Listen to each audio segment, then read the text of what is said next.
how to set Samsung email sync schedule while roaming to manually or using regular schedule on the Samsung Galaxy S24 series.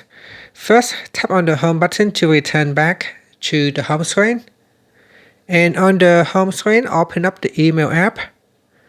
Next, tap on the menu key. Then tap on settings. Now in email settings, tap on one of your email account. Then tap on email sync schedule. In here, we go down and tap on sync schedule while roaming. And from the pop-up, you have the option to choose manually or using regular schedule. And that's it. After, tap on the back key to go back to your inbox, or tap on the home button to go back to the home screen.